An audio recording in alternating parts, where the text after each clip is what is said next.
कैसे हो सब लोग?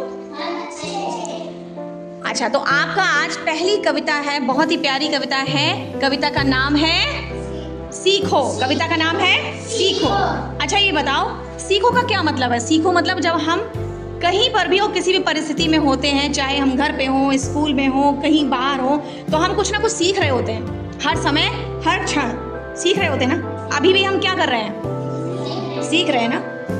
तो सीखने के बहुत सारे तरीके होते हैं। किसी से भी सीख सकते हैं, हम अपने बड़ों से सीखते हैं, हम अपने छोटों से भी सीखते हैं। ठीक, स्कूल में भी सीखते हैं, घर पे भी सीखते हैं, कहीं हम घूमने जाते हैं वहाँ पर भी कुछ ना कुछ हमें ज़रूर सीखने को मिलता है। तो ऐसे ही हमारा जो पर्यावरण है, यानी कि जो प्रकृति है हमारी जिसमें हम रहते हैं, इससे भी हमें हर चीज़ से, जो प्राकृतिक चीज़ें हैं उससे भी हमें कुछ ना कुछ सीखने को मिलता है। ठीक है, तो आपकी कविता जो है वो पर्यावरण से ही जुड़ी है और देखेंगे आज हमें कि किस किस चीज़ से हमको क्या क्या सीखने को मिलता है। ठीक है, तो पहली लाइन है भाई इसकी,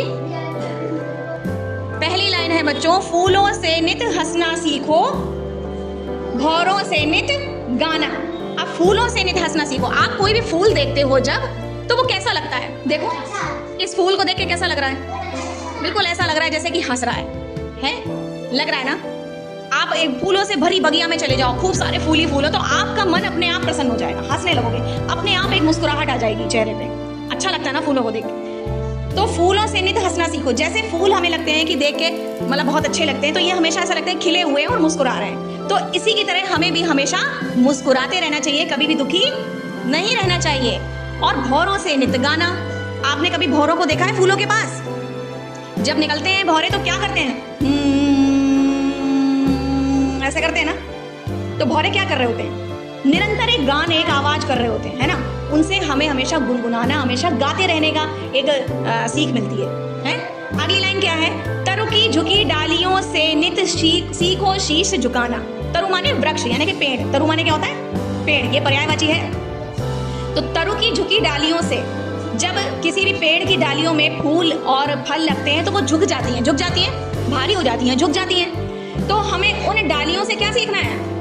जैसे वो झुक जाती हैं वैसे ही हमें अपना शीश झुकाना यानी कि अपना सर झुकाना सीखना चाहिए। किनके आगे? अपने माता पिता के आगे, अपने शिक्षक के आगे, अपने हर बड़े के आगे, सम्मानित व्यक्ति उसके आगे, और अपने ईश के आगे, यानी कि जिस ईश की पूजा आप करते हैं, प्रार्थना करते हैं। तो अब जब हम सवेरे प्रेयर करते हैं तो क्या करते हैं? हाथ जोड़ के आंखें बंद करके शीश झुकाते हैं। तो वैसे ही कैसे हमें उन डालियों से सीखना है कि हमेशा जो हमारे आगे सम्मानित व्यक्ति हो, जिससे हम कुछ सीखते हैं, उसके आगे हमें शीश झुकाना चाहिए। अगली लाइन है, सीख हवा के झोंकों से लो कोमल भाव बहाना। सीख हवा के झोंकों से लो कोमल भाव बहाना। जब ठंडी ठंडी हवा चल रही होती है तो कैसा लगता है बच्चों? अच्छा लगता है। बहुत गर्मी हो, ठंडी सी हवा चल रही हो, तो ऐसा लगता है शांत मन करके बैठ जाओ और उस हवा को महसूस करो। फिर जब आप बैठो आराम से तो मन में अच्छे अच्छे भाव आते हैं। जब आपका मन प्रसन्न होता है तो अच्छे अच्छे सुंदर सुंदर भाव मन में आते हैं ना। तो हवा के झोंके क्या है? हवा के झोंकों से हमें क्या सीखना है? कोमल भाव बहाना, दूसरों के लिए, दूसरों के प्रति अच्छी भावना मन में रखना। दूध तथा पानी से सीखो मिलना और मिलाना। अच्छा, एक बात बताओ, एक गिलास दूध लो और एक गिलास पानी लो और दोनों को मिला दो, क्या फिर अलग कर पाओगे? कर लोगे अलग? कोई अलग नहीं कर पाएगा, है ना। तो जैसे दूध और पानी मिल जाते हैं और फिर अलग नहीं हो सकते, वैसे ही हमें भी दूध और पानी की तरह सबके साथ मिलकर रहना चाहिए, हंसी खुशी से। लड़ाई वड़ाई नहीं करनी चाहिए, है ना। दूध और पानी की तरह मिलने की भावना हमारे मन में, मिलने की सीख हमको सीखनी चाहिए। अगली लाइन है बच्चों, किताब में देखिए, सूरज की किरणों से सीखो जगना और जगाना। पढ़ो साथ में, आप लोग भी पढ़ो। सूरज की किरणों से सीखो जगना और जगाना। अच्छा, अगर सूरज ना निकले तो क्या हम लोग जग जाएंगे? उठेंगे ही नहीं। क्या लगता रहेगा कि अभी तो रात ही है, अंधेरा है, सोते रहो। और जैसे ही सूरज निकलता है, उसकी किरणें हमारे ऊपर पड़ती हैं तो हमको महसूस हो जाता है कि हमारा दिन की शुरुआत हो चुकी है और हम जग जाते हैं। तो वैसे ही जैसे सूरज की किरणें जगी रहती हैं, हमको जगाती हैं, उसी प्रकार हमें उससे जगना और जगाना सीखना चाहिए। लता और पेड़ों से सीखो सबको गले लगाना। कभी कोई लता देखी है आपने? बेल देखी है? अपने आसपास के जितने भी पेड़ होंगे या कोई भी दीवार तक होगी, उस पे वो लपेटती चली जाती है बिना किसी भेदभाव के। दूसरी लताएं होंगी उन पे भी लपेट जाएगी, दूसरे पेड़ होंगे उन पे भी लपेटती चली जाएगी। आपका इसका उदाहरण मैं आपको अपनी कक्षा में ही दिखाती हूँ। चलो ये देखो, आपने सबने देखी होगी। ये देखो बेल दिख रही है बेटा? दिख रही है ना। अब ये देखो, इसको कुछ नहीं मिला, ये खिड़की में ही लपेटती चली जा रही है, लपेट रही है। कितने प्यारे तरीके से देखो लपेट गई है खिड़की। इसने खिड़की को भी अपना बना लिया है, गले लगा लिया है। तो इसी तरीके से आप जब लड़ते हो आपस में, मैडम इन्होंने हमें मारा, इन्होंने हमें धक्का दिया, खेल खेल में कुछ भी हो सकता है, लेकिन कभी भी किसी से भेदभाव नहीं रखना चाहिए और दूसरों को हमेशा हंस के गले लगाने की भावना और सीख हमें किससे मिलती है? लताओं से, पेड़ों से, है ना। अगली लाइन देखो, दीपक से सीखो जितना हो सके अंधेरा हरना। जब बिल्कुल अंधेरा होता है और हम एक दीपक जला देते हैं तो क्या हो जाता है? उजाला हो जाता है। तो हमें दीपक से क्या सीखना है? जैसे दीपक अंधेरा मिटाता है, अंधेरे को हर लेता है, वैसे ही हमें मन के अंधेरे, मन का अज्ञान, मन की अज्ञानता को मिटाना है। एक दीपक की तरह जो है अपने आसपास के अज्ञानता के अंधेरे को हटाना है। ठीक है, अगली लाइन है बच्चों, पृथ्वी से सीखो प्राणी की सच्ची सेवा करना। पृथ्वी हमारी कौन है? धरा कौन है हमारी? धरा कौन है हमारी?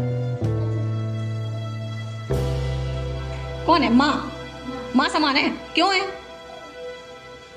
मदर अर्थ कहते हैं ना, मदर अर्थ क्यों कहते हैं? क्योंकि पृथ्वी जो है प्राणी की सच्ची सेवा कर रही है। कितनी सारी प्राकृतिक अनमोल चीजें हमें पृथ्वी से मिलती हैं, फल फूल, कितने प्रकार के फल, कितने प्रकार के अनाज, ये सब कौन हमें देता है? कौन देता है? पृथ्वी देती है, धरा देती है। तो पृथ्वी क्या कर रही है? सच में प्राणी की सेवा कर रही है और उसी से हमें ये सीखना है कि हमें भी दूसरों की सेवा कैसे करनी चाहिए, दूसरों के काम कैसे आ सके, ये हमें किससे सीखना है? पृथ्वी से, है ना।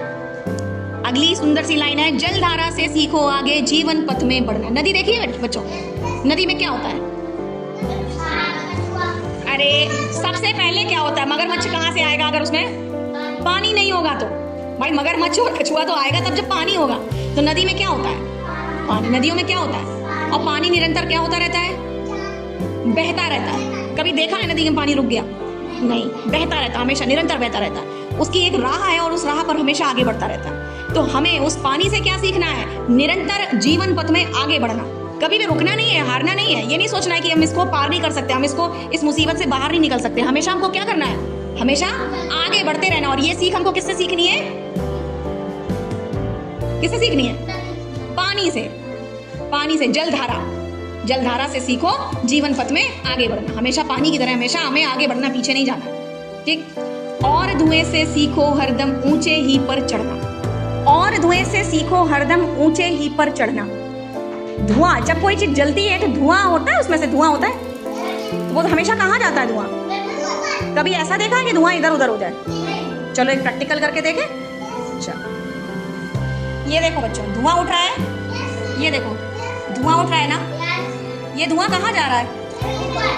ऊपर जा रहा है। देखो धुआं कहाँ जा रहा है? ऊपर। तो जैसे धुआं हमेशा ऊपर की ओर बढ़ता है, वैसे ही हमें कभी डाउनफॉल नहीं आना है। हमें भी क्या करना है? हमेशा ऊंचाई की तरफ बढ़ना है, शिखर की तरफ बढ़ना है, पहाड़ की तरह ऊंचा होना है ना। अपने काम ऐसे करो कि ऊंचे शिखर पे पहुंचो, ऊंचा नाम करो। और ये सीख हमको किससे मिलेगी? है धुएं से मिलेगी, है ना। तो हमने प्रकृति की चीजों से क्या क्या सीखा? बहुत सारी चीजें सीखी, है ना। प्यारी सी कविता थी। अब इस कविता को एक स्वर में, एक राग में अभी हम लोग गाएंगे, सीखेंगे, याद करेंगे। तो सभी बच्चे खड़े हो जाएं, एक बार क्लैपिंग करें जोर से।